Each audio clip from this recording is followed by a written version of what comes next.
Well, the system is finished, the benchmarks have been ran. Now we're going to do an overview of the Compaq XL560 system here. We'll see how well it performs. The video card I've chosen to leave in this system is the Mach 64. I like it because it has the MPEG video acceleration on it, and I like the ATI MPEG player that came with the driver as well. So that's basically why I'm leaving it in there. I think it's a good all-around card for this system, but let's get into the overview here and the benchmarks and all that fun stuff here. So the first thing that I'm going to take a look at in this overview of the system here is I'm going to show you guys the configuration utility here. You can also see this thing's a bit of a pain in the butt. Every time you change a card, add a card, or remove a card, you have to run the configuration utility and reset the system up. Configuration utility here is pretty much just like any other BIOS setup, at least OEM wise anyway.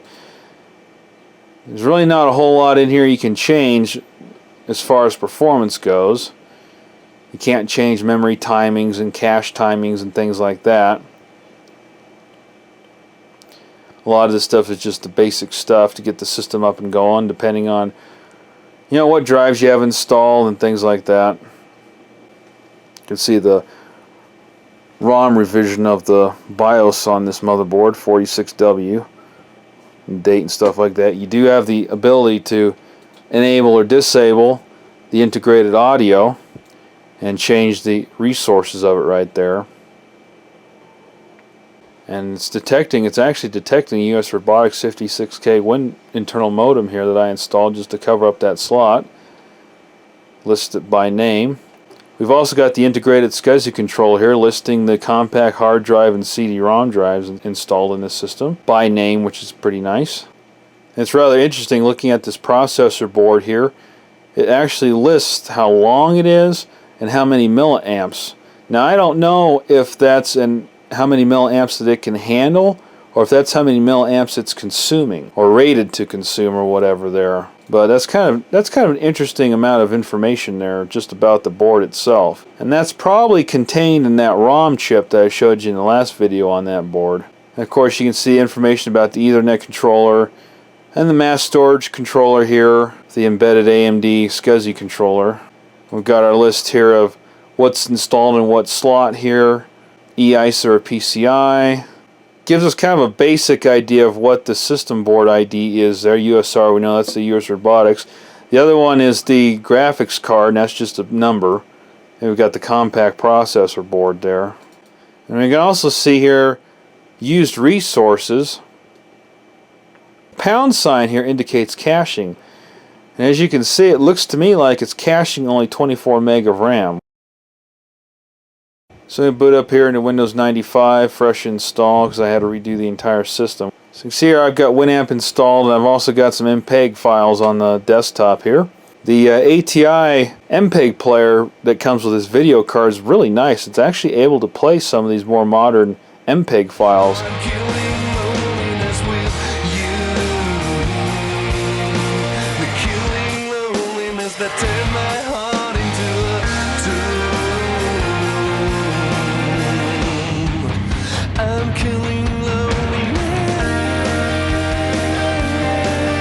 And even though this is a Pentium 60, that MPEG decoder acceleration built into that graphics card definitely helps it out a bit.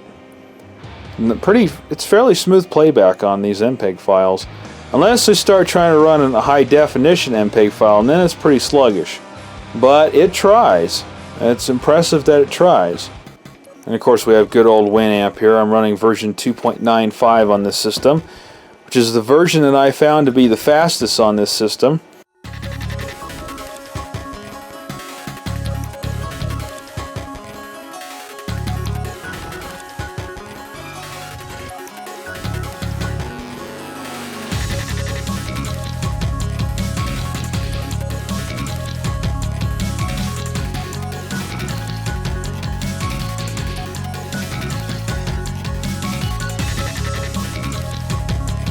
So I could tell the higher the version of Winamp went, the better optimized they did the Winamp code in processing and converting and decompressing and stuff like that, the MPEG files. they really did make an improvement to it, which is interesting because as Winamp progressed, so did the speed of processors, so it really probably wasn't necessary for them to go through all that work, but they definitely optimized Winamp far better as the later versions progressed. Now, I didn't go any higher than 295. I haven't tried newer versions of Winamp on this system. I'm not sure how much newer they'll go before they won't run on Windows 95 anymore.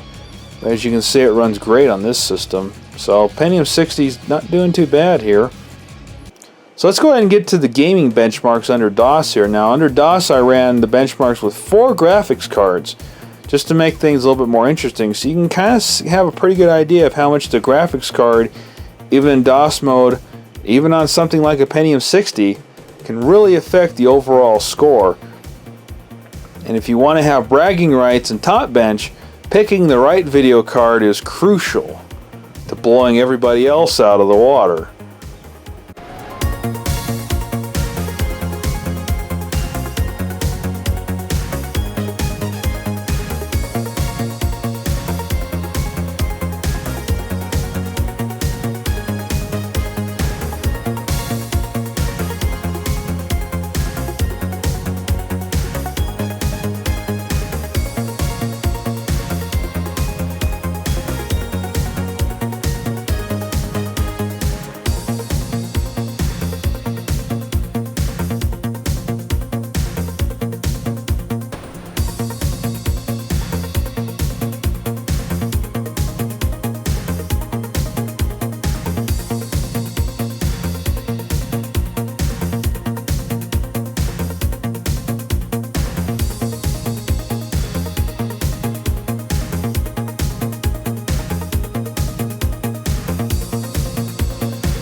So you may have noticed that the Quake scores, all the video cards were doing 13.7 frames per second here.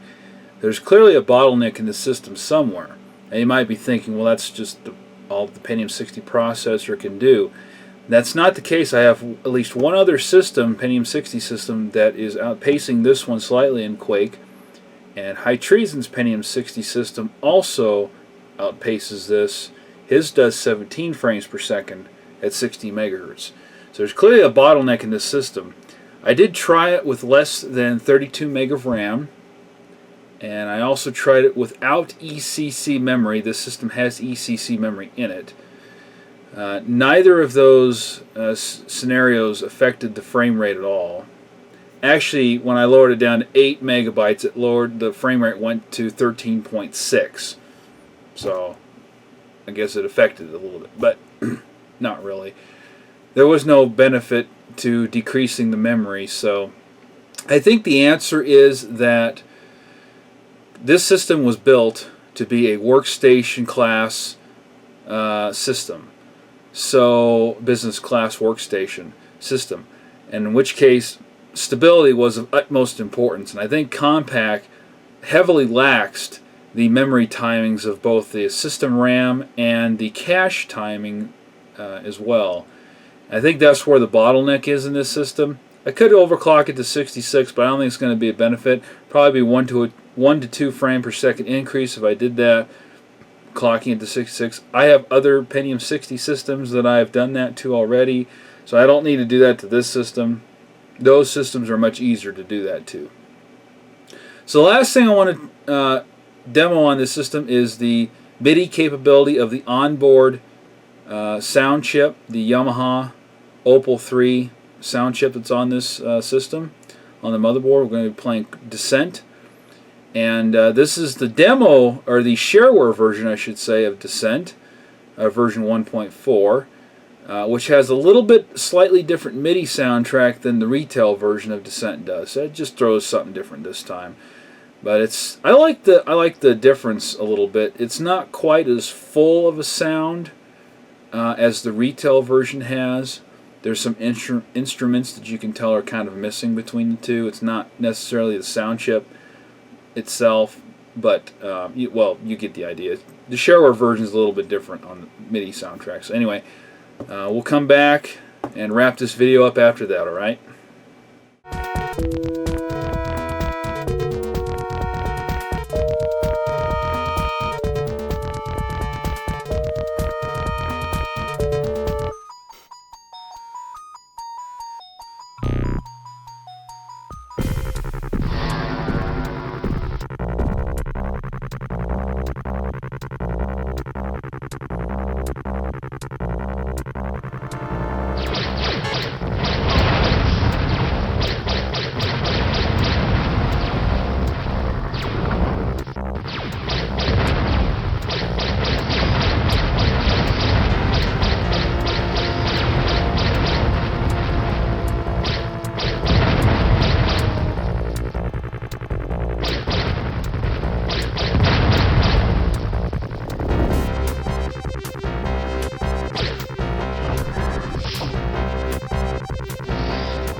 So to sum it up, this is a really nice little system, and I'm glad that I got this thing working again.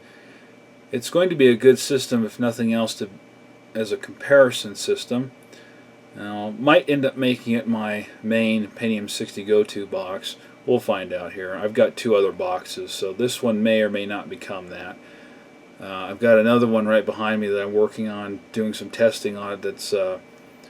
It's pretty impressive for what it is. So, anyway, thank you very much for watching, and we'll see you again right here on the Wayback Tech channel. Peace out, everyone.